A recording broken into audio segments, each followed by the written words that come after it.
Good morning students. तो कल जैसा कि हम लोग पढ़े थे कि बेसिक इलेक्ट्रिकल इंजीनियरिंग के फर्स्ट मॉड्यूल में डीसी सर्किट एनालिसिस का इंट्रोडक्शन। तो आज हम लोग स्टार्ट करेंगे इसमें कनेक्शन कि रेजिस्टेंस के कनेक्शन कितने प्रकार के होते हैं। तो जैसा कि आप लोगों ने इंटरमीडिएट में पढ़ रखा है कि रेजिस्टेंस दो रिलेटेड से जुड़े होते हैं, तो प्रतिरोध श्रेणी क्रम में और प्रतिरोध समांतर क्रम में, जिसको हम रेजिस्टेंस इन सीरीज और रेजिस्टेंस इन पैरेलल कहते हैं। रेजिस्टेंस इन सीरीज मतलब रेजिस्टर किस तरीके से जुड़ा हो कि वो श्रेणी में कहलाएगा, और किस तरीके से जुड़ा हो कि वो समांतर में कहलाएगा। तो श्रेणी में या समांतर में, तो जैसे कि हमने बताया, जिसको अब हम लोग किस नाम से सुनेंगे, रेजिस्टेंस इन सीरीज के नाम से, और किस नाम से सुनेंगे, रेजिस्टेंस इन पैरेलल। तो पहले टॉपिक के बारे में डिस्कस कर लेते हैं, रेजिस्टेंस इन सीरीज।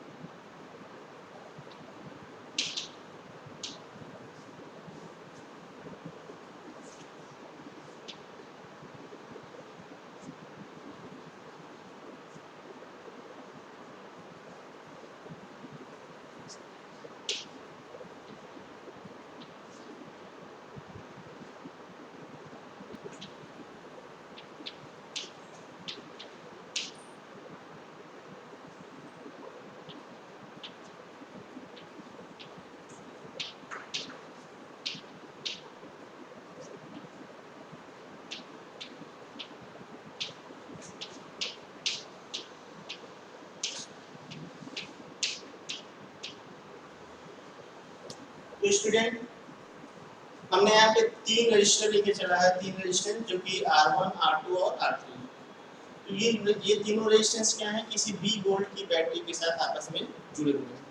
तो आपस में बी वोल्ट की बैटरी के साथ इस तरह से जुड़े हुए हैं कि जो बी वोल्ट से करंट चल रही है, जिसको हम आई से डिनोट किया है, वो आई एम्पियर का जो करंट वो क्या कर रहा है, आप फिगर में अगर ध्यान देंगे तो दिखेगा क्या कि जो आई करंट है वो पहले R1 के थ्रू पास होगा, और फिर R1 के थ्रू पास होने के बाद फिर ये R2 में फ्लो करेगा, और फिर R2 के थ्रू पास होने के बाद ये फिर R3 में फ्लो करेगा।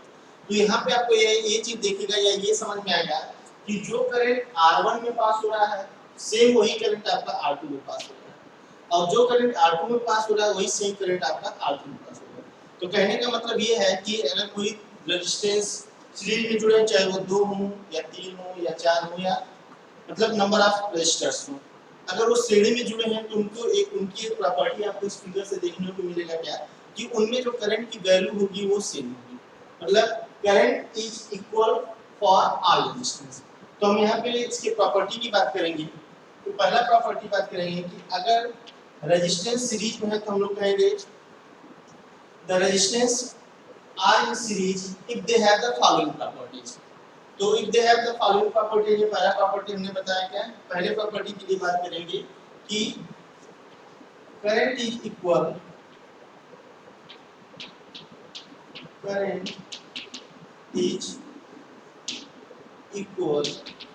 In all the register,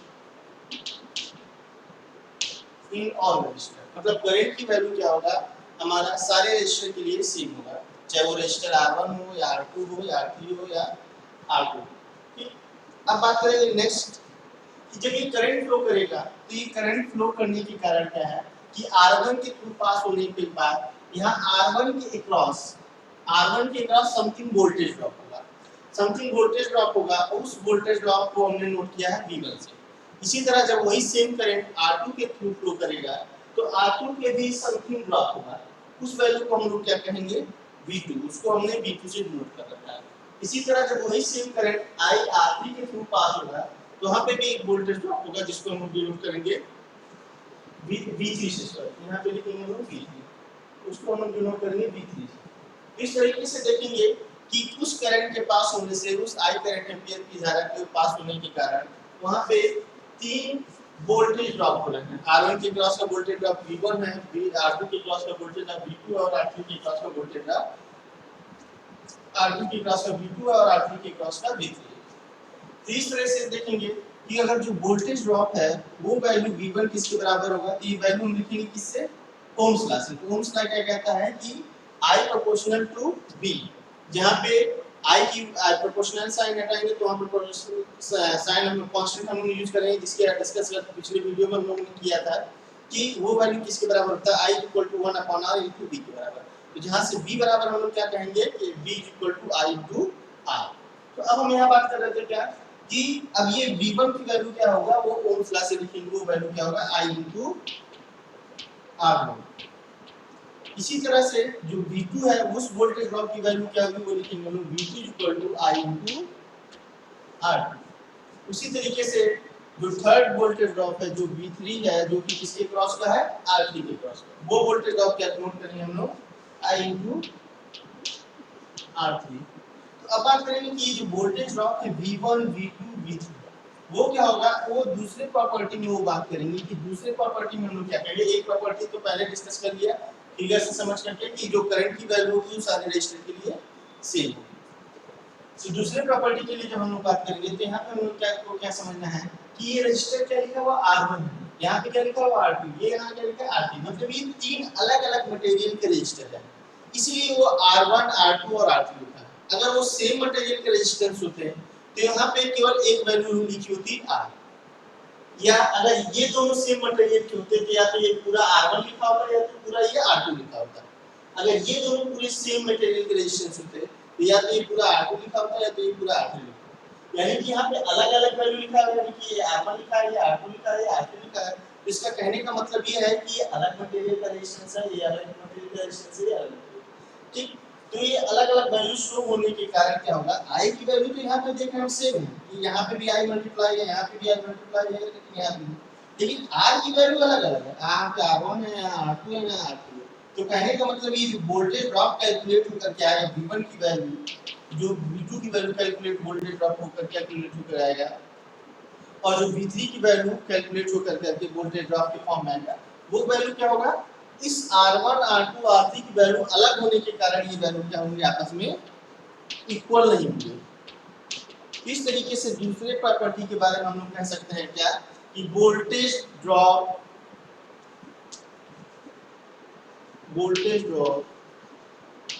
across each resistor is not equal। क्या बात कर रहे हैं हम लोग कि जो सेकंड प्रॉपर्टी की बात कर रहे हैं कि सेकंड प्रॉपर्टी में हम लोग क्या समझेंगे कि जो वोल्टेज ड्रॉप होगा हर एक रजिस्टर के क्रॉस का, वो क्या होगा, इक्वल नहीं होगा। तो इस तरीके से ये दो प्रॉपर्टी ध्यान रखना है, यानी कि अगर आपको कहीं भी पहचानना है कि दो दिए हुए रेजिस्टेंस आपस में सीरीज में है या नहीं है, तो आपको इन दोनों प्रॉपर्टी में से कोई एक प्रॉपर्टी चेक कर लेना है, या तो पहली प्रॉपर्टी चेक कर लेना है या तो दूसरी प्रॉपर्टी चेक कर लेना है। तो पहली प्रॉपर्टी क्या बताया गया है कि the resistors are in series if they have the following property। तो number 1 property current is equal in all resistors, मतलब करंट की वैल्यू जो आपका यहाँ सोर्स से चल रहा है वो सारे रेजिस्टर्स में क्या होगी, सेम होगी, तभी ये सारे रेजिस्टर आपस में क्या कहलाएंगे, सीरीज में। दूसरा क्या प्रॉपर्टी बताया जा रहा है कि इनके क्रॉस होने वाले हर एक रेजिस्टर के क्रॉस होने वाला जो वोल्टेज ड्रॉप होगा वो नॉट इक्वल होगा। ये दूसरी प्रॉपर्टी है। नेक्स्ट अब हम लोग बात करेंगे रजिस्टर इन पैरेलल।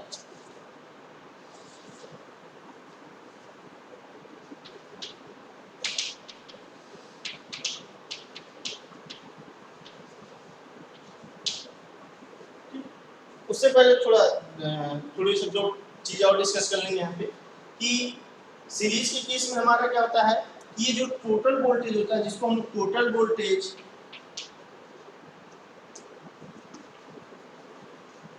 और सप्लाई वोल्टेज कहते हैं,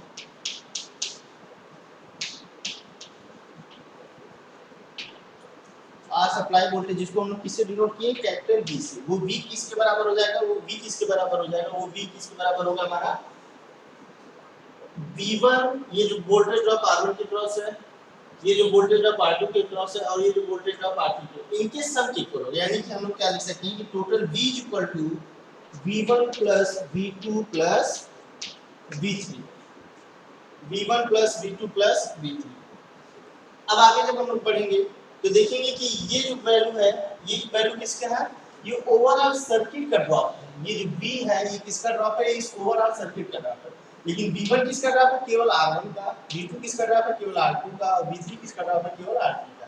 तो जब इसको आगे समझेंगे तो अगर हमारा ओवरऑल सर्किट का कुछ टोटल रेजिस्टेंस R टोटल है, तो उस रेजिस्टेंस R टोटल की वैल्यू हम लोग यहाँ पे V इक्वल टू क्या लिखेंगे कि टोटल सर्किट में करंट वही है, टोटल करंट I, लेकिन अब इस अगर इस टोटल सर्किट का रेजिस्टेंस R टोटल है तो क्या यहाँ पे V की जगह क्या लिखेंगे? I into R टोटल, जो कि किसके बराबर होगा? V1 की वैल्यू आपने क्या लिखा था? IR प्लस V2 की वैल्यू क्या लिखा था आपने? IR2, V3 की वैल्यू क्या लिखा था आपने? IR2। यहाँ से जब हम लोग I कॉमन लेंगे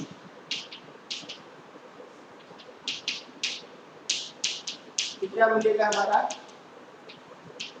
I R total, I into R total is equal to I into bracket में R1 plus R2 plus R3। तो यहाँ से फिर क्या हो जाएगा हमारा? I कैंसिल आउट हो जाएगा, तो ये R टोटल किसके बराबर हो जाएगा हमारा? R1 plus R2 plus R3, ठीक। जिस R टोटल को हम लोग बाद लास्ट में क्या कहते हैं? R equivalent. R इक्विवेलेंट जिसको आपने हिंदी में पढ़ रखा होगा समतुल्य प्रतिरोध, उसकी बात कर रहे हैं। तो उसी समतुल्य प्रतिरोध, तो समतुल्य प्रतिरोध मतलब किसकी समतुल्य? इन तीनों के समतुल्य प्रतिरोध की वैल्यू क्या है? तो इन तीनों रजिस्टर के समतुल्य कौन सा रजिस्टर होगा उसी को हम समतुल्य प्रतिरोध या R इक्विवेलेंट कहते हैं। तो जिसको जनरल भाषा में हम लोग R टोटल कहेंगे, R टोटल कहेंगे। तो समतुल्य प्रतिरोध की वैल्यू क्या हो जाएगा? R1 plus R2 plus R3, ये हमारा R इक्विवेलेंट हो जाएगा। अगर हमारा इसमें दो R3 के बाद R4, R5, R6 भी होता है तो इसके बाद ये प्लस लग कर करके एंड सो ऑन हो जाता है। मतलब अगर आपको 4 रजिस्टर होते तो R1 plus R2 plus R2 plus R4, अगर 5 होते तो R1 plus R2 plus R2 plus R4 plus R5, इसी तरह से एंड सो ऑन कर करके हमारा ये रेजिस्टेंस है। तो कहने का मतलब अगर रेजिस्टेंस सीरीज में है तो इन दो प्रॉपर्टीज के साथ साथ आपको ये भी ध्यान देना है कि ये जो टोटल वोल्टेज है उसकी वैल्यू किसके बराबर होगा? इस V1, इस V2 और इस V3 के सम के इक्वल होगा। और साथ ही साथ अब इस सर्किट का जो समतुल्य प्रतिरोध होगा जिसको हम R इक्विवेलेंट कह रहे हैं या R टोटल कह रहे हैं, वो वैल्यू किसके बराबर होगा? R1 plus R2 plus R3 and so on. ये साथ नेक्स्ट टॉपिक अब हम लोग डिस्कस करेंगे रजिस्टर इन पैरेलल। तो रजिस्टर इन पैरेलल के बारे में जब डिस्कस करेंगे तो यहाँ पे देखेंगे पहले इसके फिगर के बारे में।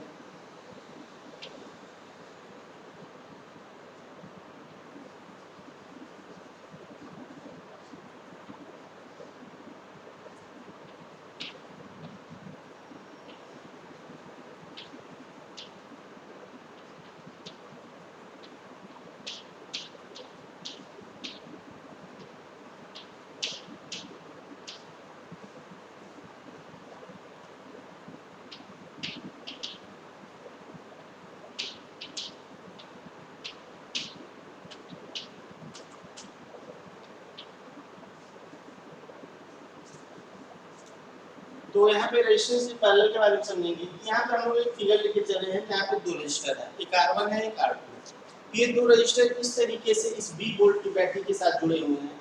ये जो B वोल्ट का बैटरी है वो जब अगर इस कनेक्शन को क्या करेगा? I एम्पियर का सप्लाई करंट प्रोवाइड करेगा। तो I एम्पियर का जो सप्लाई करंट होगा वो क्या होगा? आगे ये चल कर करके उसको एक ऐसा पॉइंट मिलेगा जहाँ पे वो उसके पास दो पाथ होंगे। उस दो पाथ में क्या होगा? वो करंट डिवाइड हो जाएगा। तो जब वो करंट डिवाइड हो जाएगा तो यहाँ पे फिगर के अनुसार आपको क्या दिखाया गया है कि R1 में वो एज ए I1 की तरफ फ्लो कर रहा है और R2 में वो एज ए I2 की तरफ फ्लो करेगा। R1 में क्या बताया जा रहा है आपको कि एज ए वो I1 की तरफ फ्लो कर रहा है और R2 में क्या बताया जा रहा है कि वो एज ए I2 की तरफ फ्लो करेगा। अब बात करेंगे कि जब करंट का फ्लो किसी रजिस्टर में होता है तो वहाँ पे समथिंग वोल्टेज ड्रॉप होता है। जैसा कि आपको पिछले वाले में बताया गया कि समथिंग क्या होता है? Voltage drop. तो जब R1 के क्रॉस फ्लो कर रहा है, वो R1 के थ्रू फ्लो कर रहा है तो उसके क्रॉस होने वाला जो वोल्टेज ड्रॉप उसको हमने नोट कर रखा है V1 से। और इसी तरह जब R2 के थ्रू जब वो करंट एज I2 के फॉर्म में फ्लो कर रहा है तो उसके क्रॉस का ड्रॉप को हमने नोट कर रखा है क्या? V2 से।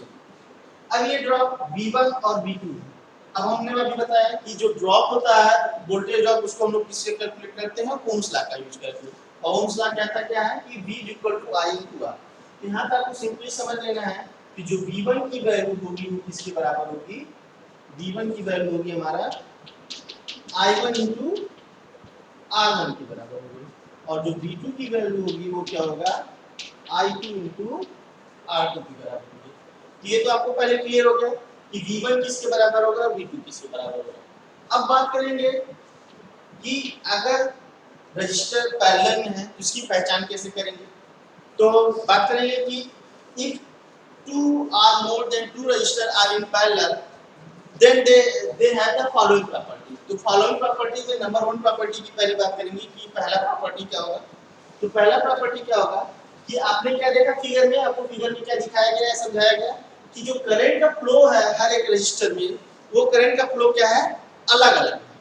वो करंट का फ्लो क्या है अलग अलग। R1 के लिए करंट का फ्लो एज I1 है और R2 के लिए करंट का फ्लो एज I2 है। लेकिन अभी पिछले फिगर में आपको बताया गया जो सीरीज वाला पढ़ाया जा रहा था आपको कि R1 हो या R2 हो या R3 है, उनमें जो करंट का फ्लो है वो क्या है सेम है। लेकिन पैरेलल के केस में क्या बताया जा रहा है कि करंट का फ्लो क्या है हर एक रजिस्टर के लिए अलग अलग है।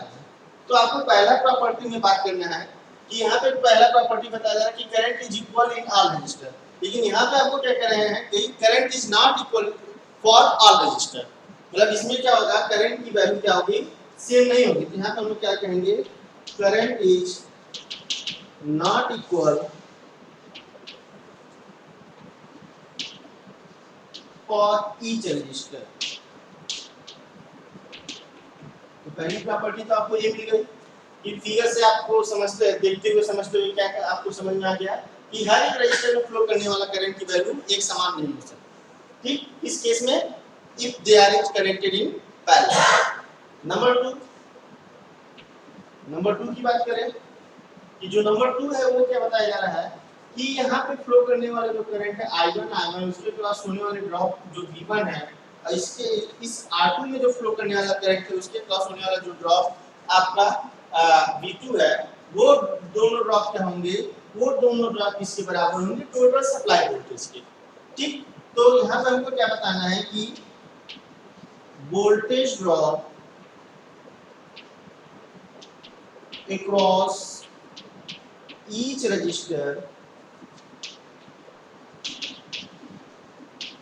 are equal। क्या बताया जा रहा है आपको कि हर एक रजिस्टर के क्रॉस होने वाला जो वोल्टेज ड्रॉप होगा वो आपस में क्या होंगे इक्वल होंगे। तो हर एक रजिस्टर को इस फिगर में हम दो रजिस्टर लेकर के बात कर रहे हैं, तो इसमें हम बात करेंगे क्या कि V1 के R1 के क्रॉस होने वाला ड्रॉप V1 और R2 के क्रॉस होने वाला ड्रॉप V2, ये दोनों आपस में क्या होंगे इक्वल होंगे। हम यहाँ से लिख सकते हैं क्या V1 = V2। लेकिन अब ये दोनों वैल्यू किसके इक्वल होंगे जो हम सप्लाई के फॉर्म में दे रहे हैं। तो सप्लाई के फॉर्म में क्या दे रहे हैं V दे रहे हैं, ये दोनों वैल्यू क्या होंगे V के बराबर होंगे। तो ये V के बराबर में तब तक ही होंगे जब तक इनके बीच में कोई रजिस्टर नहीं। मान लीजिए यहाँ पे कोई एक अनदर रजिस्टर आ गया तब ये V के बराबर नहीं है। अब ये केवल V1 V2 ही बराबर है, लेकिन जब तक ये रजिस्टर नहीं है, यानी कि जब तक हम लोग सिंपली पैरेलल पढ़ रहे हैं तब तक ये इक्वल है। अभी इसके बाद क्योंकि हमारा एक कनेक्शन आएगा register in series parallel connection, तो अभी हम सिंपल पैरेलल कनेक्शन की बात कर रहे हैं कि जब तक ये सिंपली पैरेलल कनेक्टेड है तो वहां पे क्या होगा V1 V2 के बराबर होगा, और ये जो V1 V2 के बराबर होगा किसके बराबर होगा सप्लाई वोल्टेज V के बराबर होगा। अब इसके बाद नेक्स्ट पॉइंट की बात करेंगे, तो ये जो दो बेसिक प्रॉपर्टी है किसी भी रजिस्टर पैरेलल में है उनको पहचानने के लिए, तो पहले दो प्रॉपर्टी बताया गया है कि resistor current is not equal for each resistor and voltage drop across each resistor are equal. तो अगर हमको इनमें से कोई एक भी प्रॉपर्टी दिखती है रजिस्टर के बीच में, तो यहाँ पे हम लोग कह सकते हैं कि रजिस्टर पैरेलल में है, और यहाँ पे कह सकते हैं कि रजिस्टर सीरीज में है। अब यहाँ पे बात करेंगे कि इसके वोल्ट क्या नाम है इक्विवेलेंट रजिस्टर की, इक्विवेलेंट या टोटल रजिस्टर की। तो जो हमारा इक्विवेलेंट रजिस्टर होता है, टोटल रजिस्टर होता है, वो पैरेलल के केस में क्या होता है जो कि आपको इंटरमीडिएट में बताया जा चुका है, वो क्या होता है कि 1/r equivalent is equal to 1/r1 plus 1/r2। ठीक, इसी तरह अगर एक दो रेजिस्टेंस और पैरेलल में जुड़े होते तो पैरेलल में जुड़े हैं कि नहीं जुड़े हैं इसकी पहचान आपको सिंपली बता दी गई। कैसे करना है कि अगर इनमें से कोई एक प्रॉपर्टी मिल रही है तो आपको कहना है कि वो पैरेलल में जुड़े हैं। तो और भी अगर रजिस्टर होते R3 होता R4 होता तो इसको एंड सो ऑन कर करके 1 प्लस R3 कर लेते, 1 प्लस R4 कर लेते, अगर और भी हैं तो इस तरह से कर लेते। लेकिन अभी हम लोग यहाँ पे बात क्या कर रहे हैं, दो रजिस्टर को लेकर के बात कर रहे हैं। तो दो रजिस्टर को लेकर के बात कर रहे हैं तो यहाँ पे एक R1 है एक R2 है। तो केवल हम लोग इतने तक ही बात कर रहे हैं। इतने तक की बात जब करेंगे तो 1 upon R equivalent is equal to क्या लिखेंगे, R1 plus R2 upon R1 into R2। तो ये कैसे आएगा, ये कैसे आएगा, ये आपका क्या है, फ्रैक्शन टर्म है। 1 अपॉन R1 और R1 अपॉन R2 ये जो है फ्रैक्शन टर्म है। तो 1 अपॉन R1 और फ्रैक्शन टर्म को सिंपली ऐड करने के लिए आपको पता है पहले एलसीएम का यूज करते हैं। एलसीएम लेने के बाद यहाँ पे इसको सिंपली ऐड कर लेते हैं और ऐड करने के बाद यहाँ पे हम लोग जो कैलकुलेशन देखेंगे वो 1 upon R equivalent is equal to क्या आ जाएगा, R1 plus R2 plus R1 plus R2 upon R1 into R2। तो ये 1 अपॉन R इक्विवेलेंट के फॉर्म में, जब इसको हम R इक्विवेलेंट के फॉर्म में लिखेंगे तो वैल्यू क्या हो जाएगी, वो वैल्यू हमारी क्या, वो वैल्यू हमारी हो जाएगी R1 into R2 divided by R1 plus R2। ये हो जाएगा हमारा R इक्विवेलेंट किस केस में, ये हमारा हो जाएगा किस केस में, हमारा पैरेलल के केस में।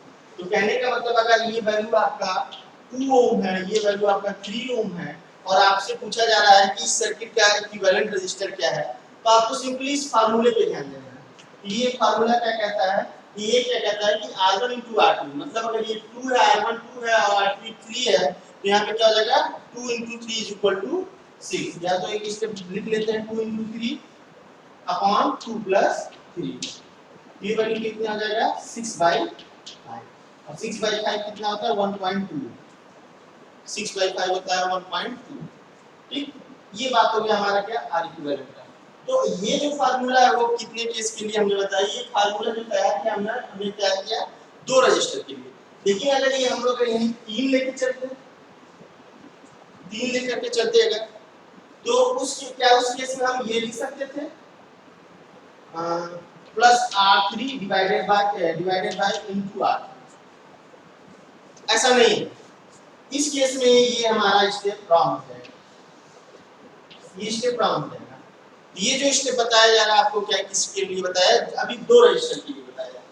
तो अब बात करेंगे कि दो रजिस्टर को हमको रिप्रेजेंट कैसे करना है। आगे जब हम लोग पढ़ेंगे तो अगर दो रजिस्टर जैसे दो और तीन पैरेलल है, ये तो हमने पहचान लिया, लेकिन उसको रिप्रेजेंट कैसे करना है, तो उसको रिप्रेजेंट करने के लिए आपको एक मैथमेटिकल सिंबल बताया गया है पैरेलल साइन का। और पैरेलल साइन को रिप्रेजेंट किस तरह करते हैं, इस तरीके से, ये पैरेलल साइन को रिप्रेजेंट करता है। तो अब हमको अगर कहना है कि सर्किट में जुड़े हुए जो 2 ओम और 3 ओम के रजिस्टर हैं वो आपस में पैरेलल में हैं, तो आपको करना क्या है, सिंपली 2 और parallel sign, mathematical parallel sign बना देना, इसको इस तरह से ब्रैकेट में लिख देना। इससे आपका जो एग्जामिनर होगा या जो इवैल्यूएटर होगा या जो आपको पढ़ाने वाला होगा वो समझ जाएगा कि आपको ये क्लियर है कि जो 2 और 3 ओम के रेजिस्टेंस इस सर्किट में जुड़े हुए हैं वो पैरेलल हैं। तो वो आपसे ये प्रॉपर्टी नहीं पूछने जाएगा, क्योंकि वो आपको काफी जांचेगा और जब काफी आपको इवैल्यूएट करेगा तो वो देखेगा क्या कि आपको ये क्लियर है कि नहीं कि 2 और 3 पैरेलल हैं। तो ये चीज नहीं पड़ेगा उस टाइम, वो आपने यहाँ सिंबल बना दिया, यानी कि आपको अब ये इतना डाटा क्लियर है कि वो 2 और 3 ओम के जो रेजिस्टेंस वहां जुड़े थे अंदर सर्किट में वो आपस में पैरेलली जुड़े हुए हैं। अब बात करेंगे कि अगर हमारे दो रजिस्टर सीरीज में है तो उनको रिप्रेजेंट करने का क्या तरीका है। तो उनको रिप्रेजेंट करने का तरीका यहाँ पे हम लोग इक्विवेलेंट रेजिस्टेंस में देखेंगे कि इक्विवेलेंट रेजिस्टेंस में अगर दो रजिस्टर सीरीज में हो तो उनको रिप्रेजेंट करने का तरीका क्या, आपने प्लस साइन का यूज किया। तो आपको यानी कि अगर दो रजिस्टर सीरीज में जुड़े हुए हैं तो उस केस में अगर आपने क्या दिखाना है कि 2 + 3, तो 2 + 3 लिख दिया तो यानी कि आपका वो एग्जामिनर समझ जाएगा कि आपस में ये सीरीज में जुड़ा हुआ है। ठीक, अब बात करेंगे क्या कि सीरीज में जुड़ा हुआ है या पैरेलल में जुड़ा हुआ है, ये आपका रिप्रेजेंट करने का तरीका बताएगा। तो हमने बताया कि अगर पैरेलल में जुड़ा है तो आप इस तरह से लिखेंगे 2 पैरेलल 3, ये क्लियर हो जाएगा। तो अब आपको इसमें एक प्रॉपर्टी डिस्कस करने की जरूरत नहीं, ना इधर की ना इधर, सीधे आपको ये मैथमेटिकल सिंबल आपको क्लियर कर देगा। तो अभी हमने बीच में डिस्कस किया था कि अगर ये 3 हो तो किस तरीके से करेंगे, क्योंकि ये जो आपको ये यूज करना है केवल 2 तक ही यूज करना है, R1 * R2 divided by R1 + R2। 3 तक के केस में इस तरह से नहीं यूज करना है आपको कि R1 * R3 R1 * R2 into R3 is equal to, तो यहाँ पे देखें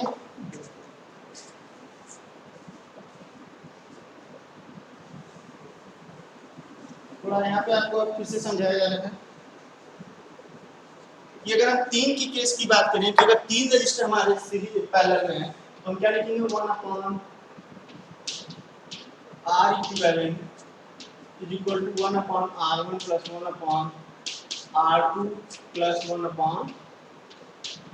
तो हमने बताया दो के तक केस में क्या लिखेंगे, R equivalent is equal to R1 into R2 divided by R1 plus R2। लेकिन अगर तीन का केस होगा तो आप अगर यहाँ इंटू मल्टीप्लाई R3 कर दिया और यहाँ नीचे प्लस R3 कर दिए तो ये चीज हमने बताया ये क्या हो जाएगा, गलत हो जाएगा। क्यों गलत हो जाएगा, आप इसको सिंपली सॉल्व करके चेक कर सकते हैं कि इस केस में अगर तीन को हम जोड़ेंगे तो ये चीज नहीं आएगी। देख लें आप लोग, 1/r equivalent is equal to, अब एलसीएम क्या हो जाएगा इन तीनों का, अब इन तीनों का एलसीएम क्या हो जाएगा, वही आपका R1 into R2 प्लस और इंटू R3। लेकिन जब हम इसको इसमें डिवाइड करके जो रेस्ट वैल्यू वहां पे 1 से मल्टीप्लाई करेंगे तो किसके बराबर हो जाएगा, वो R2 R3 के बराबर होगा। इसका इसमें डिवाइड करके जो रेस्ट वैल्यू है जब 1 से मल्टीप्लाई करेंगे तो वैल्यू किसके बराबर हो जाएगी, R3 R1 के बराबर हो जाएगा। फिर इसका जो वैल्यू है इसमें डिवाइड करके जो रेस्ट वैल्यू 1 से मल्टीप्लाई करेंगे तो वैल्यू क्या हो जाएगा आपका R1 R2 हो जाएगा। तो जब आप इसको ये अभी किस फॉर्म में, 1/r इक्विवेलेंट के फॉर्म में, तो R इक्विवेलेंट के फॉर्म में जब आप लिखेंगे तो ये डाटा क्या हो जाएगा, R1 R2 R3 divided by R1 R2 plus R2 R3 plus R3 R1। तो ये वैल्यू किसके बराबर मिल रही है आपको, इसके बराबर, ना कि इसके बराबर।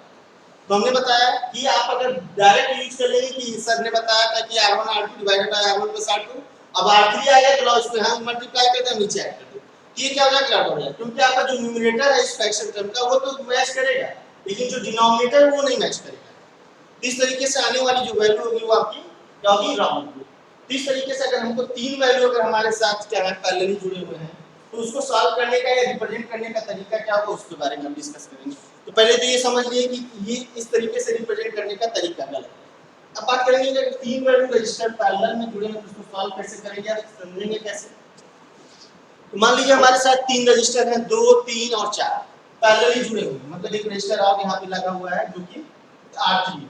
तो अगर तीन वैल्यू रजिस्टर हमारा पैरेलल में जुड़ा है तो R equivalent is equal to क्या लिखना है।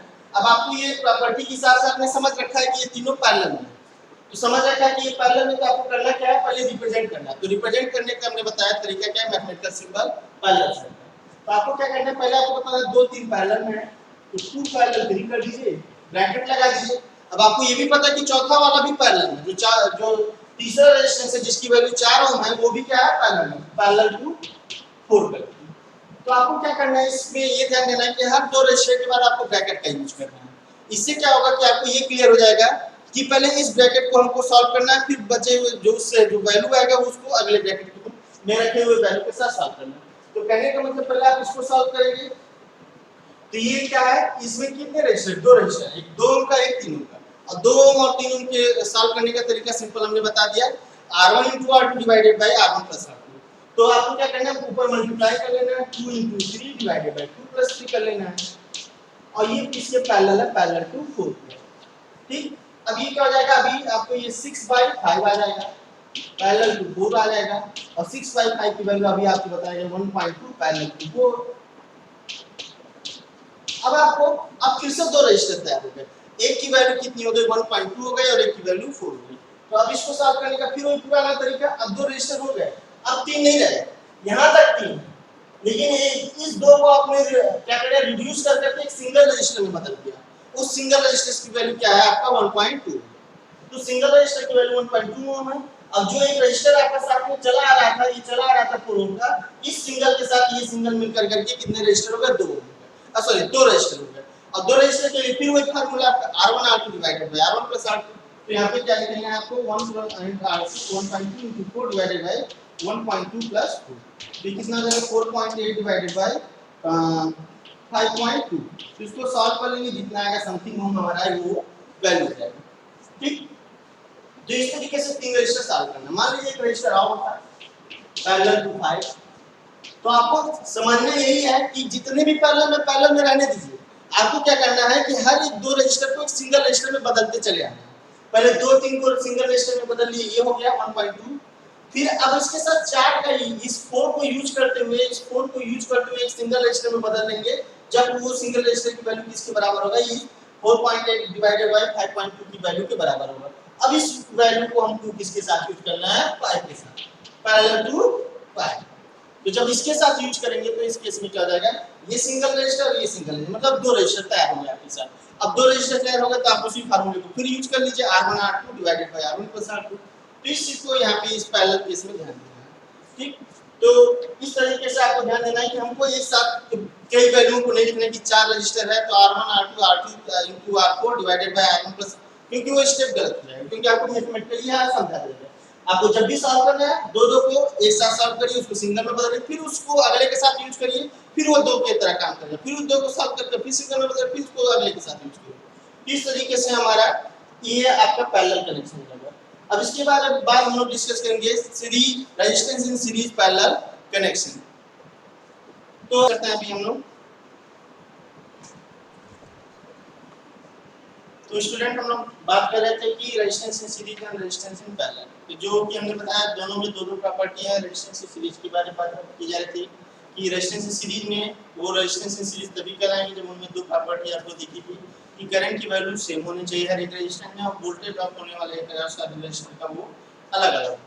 लेकिन जस्ट इसी का उल्टा क्या है, रेजिस्टेंस इन पैरेलल के केस में प्रॉपर्टी क्या बताई जा रही है कि जो करंट की वैल्यू है एक रेजिस्टर के लिए वो अलग-अलग होगी, लेकिन जो होने वाला वोल्टेज ड्रॉप है एक रेजिस्टर के क्रॉस पर वो क्या होगा, सेम होगा।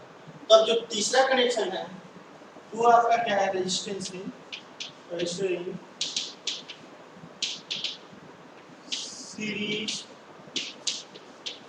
पैरेलल। इसके नाम से ही आपको क्लियर होना चाहिए कि इसमें क्या है कि रेजिस्टेंसों का जो कॉम्बिनेशन है इसमें कुछ आपस में सीरीज में होंगे, कुछ आपस में पैरेलल में। तो कौन से सीरीज में और कौन से पैरेलल में, इसी की आपको पहचान करनी है। पहचान किस बेस पे होगा, वो बात करेंगे कि जो आपको प्रॉपर्टी बताई गई है। कौन सी प्रॉपर्टी, जो करंट बेस्ड प्रॉपर्टी है। तो करंट बेस्ड प्रॉपर्टी क्या बताई गई थी कि सीरीज में आपका क्या होगा, करंट की वैल्यू सेम होगी और पैरेलल में जो वैल्यू होगी वो क्या होगा, डिफरेंट होगी। तो जैसे एक सिंपल सर्किट लेके हम लोग समझते हैं।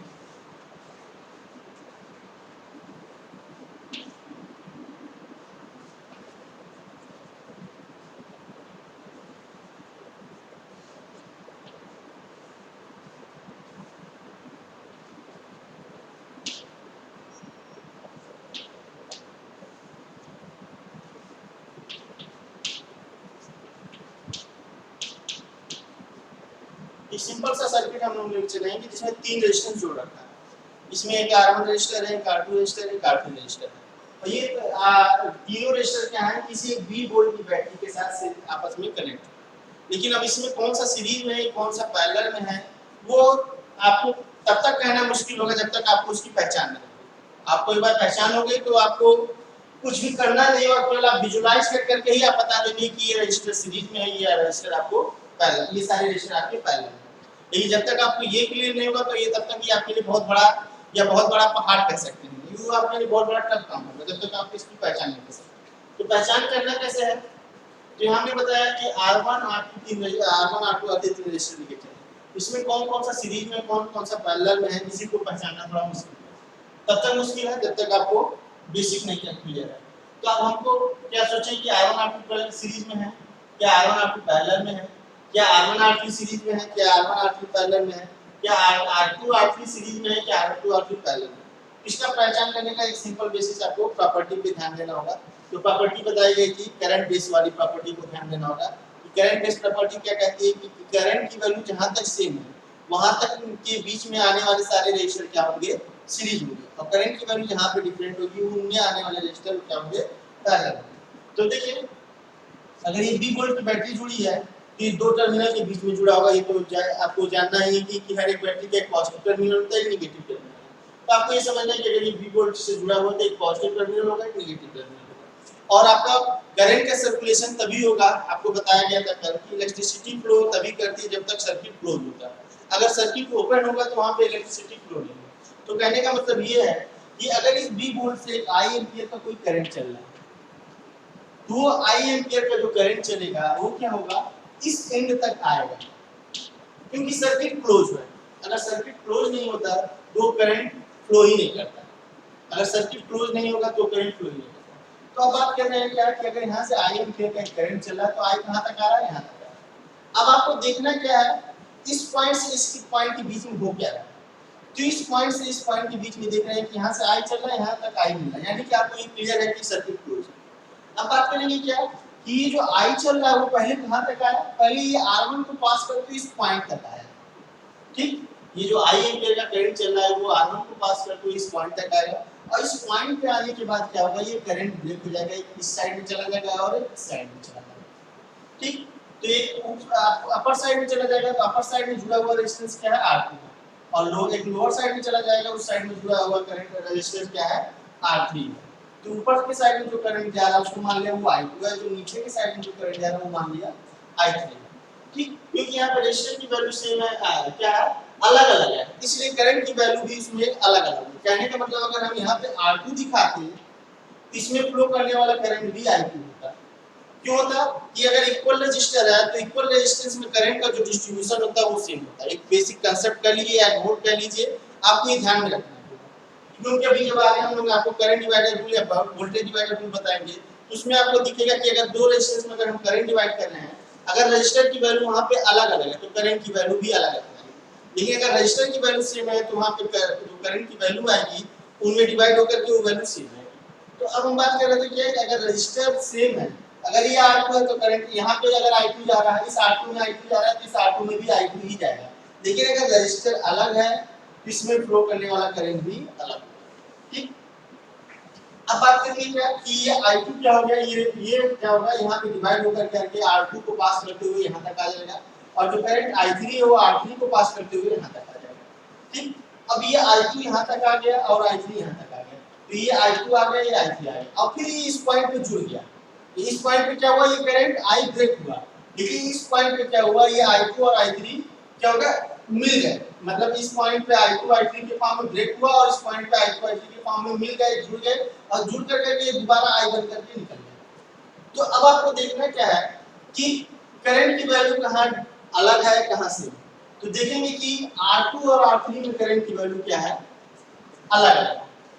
तो आपको जो करंट बेस्ड प्रॉपर्टी बताई गई थी कि जहां सेम है वो सीरीज है, जहां डिफरेंट वो पैरेलल, तो आपको ये क्या दिख रहा है कि R2 और R3 में फ्लो करने वाला करंट की वैल्यू क्या है, अलग अलग है। तो आपको सिंपली ये समझ लेना है कि जो R2 और R3 सर्किट में जुड़े हुए हैं वो आपस में किस तरह से जुड़े हैं, वो पैरेलली जुड़े हुए हैं। तो पैरेलली जुड़े हुए हैं तो अगर इन दोनों की अगर ये पैरेलली जुड़े हुए हैं तो इनको हमको रिप्रेजेंट कैसे करना है, इसको रिप्रेजेंट करना है कि R2 पैरेलल टू R3, ठीक। अभी हमने आपको बताया कि इस तरीके से अगर कोई पैरेलल वैल्यू लिखा हो तो उसको सॉल्व कैसे करना है, ऊपर मल्टीप्लाई मतलब R2 R3 हो जाएगा और नीचे एडिशन R2 R3, इसको सॉल्व कर लिए तो मान लीजिए कोई एक वैल्यू आ गई Rx, क्योंकि अभी हमने आपको बताया कि अगर सॉल्व करेंगे तो एक सिंगल वैल्यू में चेंज हो जाता है, तो सिंगल वैल्यू वाले सॉल्व होकर क्या आ गया Rx, यानी कि इन दोनों की वैल्यू चेंज होकर के एक सिंगल वैल्यू हो गई। ये दोनों वैल्यू किस तरह से कनेक्ट है, पैरेलली कनेक्ट है। पैरेलली कनेक्शन का सॉल्यूशन इस तरह से करते हैं और सॉल्यूशन जो वैल्यू आएगा वो किसके फॉर्म में आएगा, एक सिंगल वैल्यू के रेजिस्टेंस के फॉर्म में आएगा, वो सिंगल वैल्यू का रेजिस्टेंस की वैल्यू क्या आ रही है। अब आपको करना क्या है, इस फिगर में आपको चेंज कर देना है कि इन दोनों के यहाँ कौन सा रेजिस्टेंस लगाएंगे, एक Rx वैल्यू का रेजिस्टेंस लगाएंगे। तो फिगर में देखें, फिगर में केवल आपको ज्यादा चेंज नहीं करना है,